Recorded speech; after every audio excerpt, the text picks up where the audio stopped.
नमस्कार दोस्तों।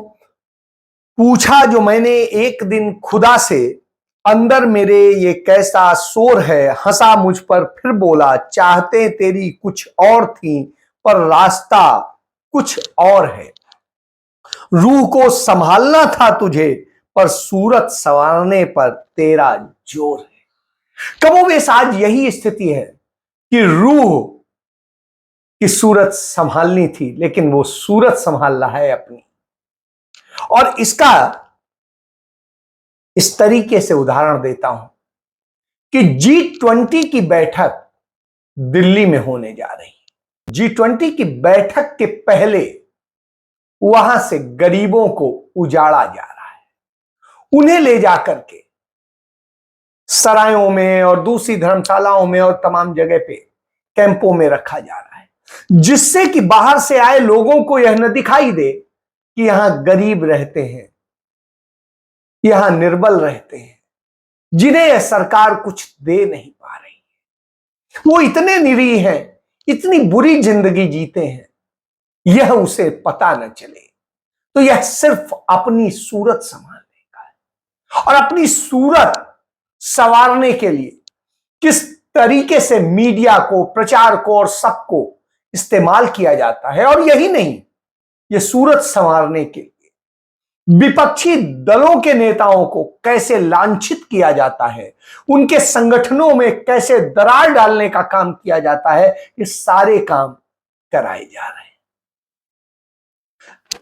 जिस तरीके से इंडिया अलायंस की बैठक कल खत्म हुई और बड़े अच्छे निष्कर्षों के साथ खत्म हुई, उसके बाद में मीडिया ने जिस तरीके से झूठ परोसा, जिस तरीके से कुछ नेताओं के बीच में मनमुटाव की बातें की, वो अपने आप में निंदाजनक है। क्योंकि यह पहली ऐसी बैठक थी जिस बैठक में सभी नेताओं ने स्पष्ट कर दिया कि उन्हें न पद चाहिए, न पैसा चाहिए, न कुर्सी चाहिए। वो सिर्फ भारत के लिए काम करना चाहते हैं, इंडिया के लिए काम करना चाहते हैं, हिंदुस्तान बनाना चाहते हैं, उसकी रूह संवारना चाहते हैं और उसके लिए लड़ रहे हैं। उन्हें नहीं कुछ चाहिए। बड़ी बात थी, एक आदर्श स्थिति है। लेकिन मीडिया है तो मीडिया है आज का, क्योंकि यह मीडिया पोषित किससे है? यह आज मीडिया जो है वो चरण चुंबक है प्रधानमंत्री नरेंद्र मोदी, उनके संगठन, उनके नेताओं का। तो इस चरण चुंबक मीडिया ने किस तरीके से बेड़ा गर्क किया है, यह हम देख रहे हैं। इस देश को, इस देश के लोकतंत्र को खतरा इतना नरेंद्र मोदी या भाजपा से नहीं है, उनकी फांसीवादी ताकतों से नहीं है, उनके पूंजीवाद से नहीं है, जितना इस मीडिया से। क्योंकि यह मीडिया भ्रम पैदा करता है, क्योंकि यह मीडिया झूठ फैलाता है, क्योंकि यह मीडिया असल में ग्लोबलिज्म को पूरी तरीके से अपना आदर्श बनाता है। मुझे याद आता है 1999 के दिन थे, मैं पंजाब में था और नरेंद्र मोदी भी उन दिनों संगठन देखते थे। भारतीय जनता पार्टी की कोई हैसियत नहीं थी, उनके नेताओं को कोई पूछता नहीं था। वो रोजाना अपनी एक एक छोटी छोटी खबरें छिपवाने के लिए कैसे परेशान होते थे। नरेंद्र मोदी को यहां के संगठन के लोग पसंद नहीं करते थे, तो कैसे उसके लिए क्या करना है, खबरों के जरिए कैसे एक पूरा माहौल बनाना है, उसके लिए वो काम करते थे। इस दौरान वो मुझसे भी मिलते थे और तमाम सारी चीजें चाहते थे। तब वो अपने एक आदर्श को बखान करते थे कि मैं ऐसा हूं, वैसा हूं, मैं ऐसा चाहता हूं, मैं बड़ा अच्छा चाहता हूं। मुझे भी लगता था ये व्यक्ति कितना अच्छा सोचता। लेकिन जब वो मुख्यमंत्री बनने के बाद में 2002 में जो दंगा कराया, उसके बाद में मुझे लगा ये आदमी क्या कहता था और क्या कर रहा है। जब बात हुई तो उन्होंने बड़ी सफाइयां दी, चलिए मैंने मान लिया। उसके बाद में मुझे लगा कि अब नहीं होगा। उसके बाद से धीरे धीरे मैंने देखा उसी राह पर वो बढ़ते रहे और प्रधानमंत्री बने। प्रधानमंत्री बनने के बाद में उनकी राह और भी इस तरह की हो गई। कुछ दिनों तो उन्होंने दिखाया कि उनका चाल चरित्र चेहरा बिल्कुल अलग है, लेकिन बाद में वो अपने मूल चरित्र पर आए और नतीजा ये हुआ कि हिंदुस्तान दंगों, फसाद, धार्मिक असहिष्णुता और हमलों का बन गया, मॉब लिंचिंग का बन गया। स्थिति यह हो रही है कि आज मणिपुर इसका उदाहरण है। तो गुजरात से शुरू हुआ यह प्रयोग आज मणिपुर में दिख रहा है। नफरत का, बांटने का, तोड़ने का, बलात्कार का। तो आप सोचिए ये सफर कितना लंबा तय कर दिया है। लेकिन इन्हीं सबके खिलाफ इंडिया गठबंधन लड़ रहा है। उसने फैसला किया कि हम लड़ेंगे उस फांसीवादी लोगों से, उन अहंकारी लोगों से जो किस तरीके से एक नफरत फैलाने, झूठ फैलाने का काम करते हैं, जो झूठ पर जिनका सारा दारो मदार और झूठ के ही बूते वो खड़े हैं। इसलिए लड़ाई महत्वपूर्ण है। सत्य और असत्य के बीच की लड़ाई है, सच और झूठ के बीच की लड़ाई है, मोदी और राहुल के बीच की लड़ाई है। और राहुल क्यों कह रहा हूं, इसके पीछे है कि राहुल गांधी भी से मैं 2008 में मिला था पहली बार। उनका एक इंटरव्यू किया था, काफी लंबी चर्चा हुई थी। उन्होंने जो जो चीजें कही थी वो अखबार में मैंने छापी। आज जब मैं 2023 में बात करता हूं तो उस शख्स की जबान से एक भी चीज बदली नहीं। जब वो सरकार में था तब भी वही बात करता था और आज नहीं है तब भी वही बात करता है। तब भी देश की बात करता था, देश के लोगों की बात करता था, किसानों की बात करता था, गरीबों की बात करता था, महंगाई की बात करता था और उसके लिए अपनी सरकार से भी लड़ता था। आज क्या स्थिति? आज भी राहुल गांधी उसी तरह लड़ रहा है, उसी तरह कर रहा है और उसी तरह तब भी मोहब्बत की बात करते थे, आज भी मोहब्बत की बात करते हैं। तब भी नफरत को खत्म करने की बात करते थे, आज भी वही बात करते हैं। इसलिए राहुल गांधी हीरो। और यही वजह है कि जब वो मुंबई इंडिया अलायंस की बैठक में शामिल होने पहुंचे तो वहां के तमाम नेता उनके साथ फोटो सेशन कराना चाहे।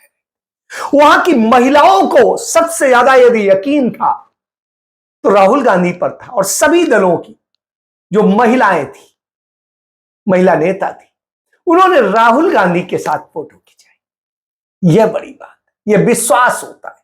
और महिला किसी पुरुष पर तभी विश्वास करती है जब उससे सच्चा पाती है। तो यह राहुल गांधी की स्थिति। उन्होंने कल अपने कार्यकर्ताओं से भी मुंबई में चर्चा की और कहा यह वही जगह है जहां से कांग्रेस पार्टी शुरू हुई थी। ये कांग्रेस पार्टी का, जब मैं भारत जोड़ो यात्रा में चला मुझे बात समझ आ गई। जैसे जो एटम होता है ना, उसमें न्यूक्लियस जो होता है ना, न्यूक्लियस सुना आप? न्यूक्लियस, ये महाराष्ट्र जो है कांग्रेस पार्टी का न्यूक्लियस है, यहां से शुरू हुई है। तो अगर इसको मजबूत बनाना है तो ये यहीं से होगा। ये वही जगह है जहां से हमने आजादी की लड़ाई शुरू की थी, बिगुल फूका था और आज फिर हम उस लड़ाई के लिए निकल रहे हैं। वहां पर जब मीटिंग में सभी दल जो आए थे उन्होंने सबने अपने अहम को घर रख दिया था। पद, पैसा, कुर्सी, सबकी चाहत अपने घर पे रख के गए। उन्होंने कहा नहीं, हम देश के लिए लड़ेंगे, इंडिया के लिए लड़ेंगे, भारत के लिए लड़ेंगे, हिंदुस्तान के लिए लड़ेंगे।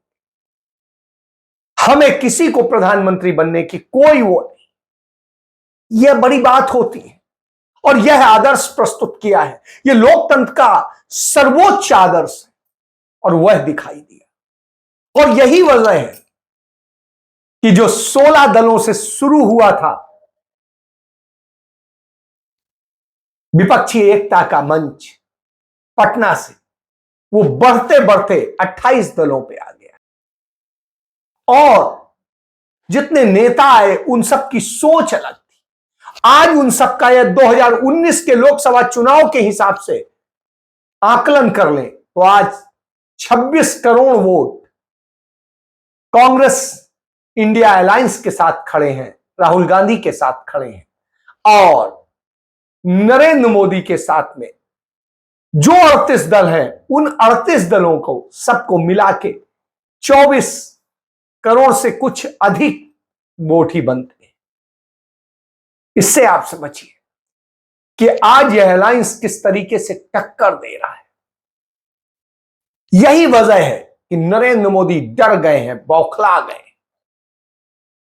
और वो झूठ बोलने में कहीं गुरेज नहीं करते, नफरत की बात करने से कहीं गुरेज नहीं करते, और छिपाने से नहीं डरते। तो झूठ बोलना, छिपाना, गलत बयानी करना, यही उनकी आदत बन गई है। यही वजह है कि आज उन पर से इस देश का विश्वास खो रहा है, और यह विश्वास देश उस पर करना चाहता है जो सच्चा है, जो जनता के बीच रहता है। और आज फिर राहुल गांधी छत्तीसगढ़ पहुंचे। वहां पर जाकर के उन्होंने आदिवासियों और वहां के लोगों से मुलाकात की, एक रैली को संबोधित किया और अपने वचन को दोहराया कि हमने जो वायदे किए थे, याद करिए, वो सारे वायदे पूरे किए, वक्त पर पूरे किए, जो वक्त कहा था। हम झूठ नहीं बोलते, हम जो कहते हैं वो करके दिखाते हैं। तो बड़ी बात है, इस देश को और चाहिए क्या? इसी समझ का व्यक्ति चाहिए। आज एक खबर आई, आईआईटी दिल्ली के एक स्टूडेंट ने आत्महत्या कर ली। इसके पहले मुंबई में आईआईटी के स्टूडेंट ने आत्महत्या कर ली थी, और कई ऐसी घटनाएं हो चुकी हैं। युवाओं में आत्महत्याएं बढ़ रही हैं। क्यों बढ़ रही हैं? क्योंकि उन्हें भविष्य खतरे में दिख रहा है। नरेंद्र मोदी सरकार ने जो हालत कर दी है, वो भविष्य को असुरक्षित कर दिया है, अंधकार में ढकेल दिया। जो नफरत मिटा के मोहब्बत की बात करता है, उस मोहित यादव जैसे कंडक्टर को आत्महत्या करनी पड़ जाती। इसीलिए राहुल गांधी चाहिए, क्योंकि राहुल गांधी युवाओं की बात करते हैं, उनके रोजगार की बात करते हैं, उनकी सुरक्षा की बात करते हैं, वो महिलाओं की बात करती हैं, वो लड़कियों की बात करते हैं, उनकी सुरक्षा और उनके जीवन की बात करते हैं, उनको आत्मसंबल देने की बात करते हैं। वो आदिवासियों की बात करते हैं, वो दलितों की बात करते हैं, वो पिछड़ों की बात करते हैं, वो हर उस व्यक्ति की बात करते हैं जो दबा कुचला है, जिसके साथ अन्याय हो रहा है। वो न्याय योजना की बात करते हैं। यही वजह है कि राहुल गांधी आज देश में हीरो है। एक घटना का जिक्र करूं, अखिलेश यादव ने एक जिक्र किया विधानसभा कि वो एक स्कूल में गए, और स्कूल में जाकर के उन्होंने बच्चों से पूछा, क्या आप जानते हैं मैं कौन हूं? बच्चों ने कहा हां जानते हैं। तो उनका कौन हूं? उनका राहुल गांधी। जब मैं एक स्कूल में गया, मैं जाकर के बच्चे से पूछा कि पहचाना आपने मुझे? तो वो छोटा सा बच्चा बोला कि हाँ मैंने पहचान लिया। मैंने पूछा कौन हूं मैं? तो बोले आप राहुल गांधी हैं। यानी राहुल गांधी गांव के छोटे छोटे कस्बे किनारे पहुंच चुके हैं। भले उनको न देखा हो, लेकिन राहुल गांधी को सबको याद जानता है। तो राहुल गांधी इतना बड़ा आंदोलन बन चुके हैं, और जब आंदोलन बन चुके हो तो निश्चित रूप से किसी भी फांसीवादी सरकार के लिए डरना लाजमी हो जाता है। और आज वो डर रही है। क्यों? क्योंकि उसने इस देश की रूह को नहीं संवारा, बल्कि अपना चेहरा निखारने में लग गया, अपनी सूरत दिखाने में लग गया, और उसके लिए हजारों करोड़ रुपए के विज्ञापन पे पैसा खर्च कर दिया। कभी नहीं ऐसा होता था। और उन विज्ञापनों के विरुद्ध खुद को हीरो बनाना चाहे, दूसरों के हक पर डांका डाल के बनाना चाहता है। वो अदानी अंबानी को पोषित करता है, और दूसरे व्यापारियों को, दूसरे बिजनेसमैन को वो प्रताड़ित करता है कि आप इनके फेवर में काम करो, इनमें इन्वेस्ट करो, इधर लाओ। तो वो दलाली का भी धंधा करता है। तो ऐसे दलाल को लोग चाहेंगे, या एक सच्चे व्यक्ति को चाहेंगे, जननेता को चाहेंगे? तो यह फैसला अब जनता कर रही है, और वो बता रही है हमें राहुल गांधी जैसा चाहिए। मणिपुर जल रहा है, लगातार वहां घटनाएं हो रही हैं, लेकिन हमारे प्रधानमंत्री के मुंह से एक शब्द नहीं निकल रहा। क्यों? क्योंकि जैसे गुजरात में उन्होंने किया था वही काम उन्होंने मणिपुर में किया, और वही काम वो देश के तमाम हिस्सों में करते हैं। नू में भी उन्होंने वही किया। तो इस तरह से जब होता है तो निश्चित रूप से सवाल तो उठते हैं और सच्चाई भी आती है। और यही डर है कि वन नेशन, वन इलेक्शन और न जाने क्या क्या की आज बात करने लगे हैं, और उसके लिए कमेटी बना दी। और कमेटी में भी आप देखिए किस तरह का इस्तेमाल हो रहा है। आज तक भारत के इतिहास में कभी नहीं हुआ और न होता था। पूर्व राष्ट्रपति को उसमें इस्तेमाल किया जा रहा है, उन्हें इसका मुखिया बनाया जा रहा है, और उन्हें भी शर्म नहीं आती किस तरह की चीजों में वो पड़वाएं। दूसरी तरफ लोकसभा का या संसद का सत्र आहूत कर लिया जाता है, विशेष सत्र, और राष्ट्रपति को पता नहीं होता है। इस तरह के हालात हो गए हैं, संवैधानिक पदों की गरिमाएं खत्म हो गई हैं, सबको गुलाम बना लेने की चाहत। वहीं राहुल गांधी कहते हैं हर व्यक्ति की स्वतंत्रता सुनिश्चित होनी चाहिए, हर व्यक्ति के हक सुनिश्चित होने चाहिए, हर व्यक्ति को अपने हक पाने का अधिकार होना चाहिए। तो यह लोकतंत्र होता है, उसी लोकतंत्र की वो बात करते हैं।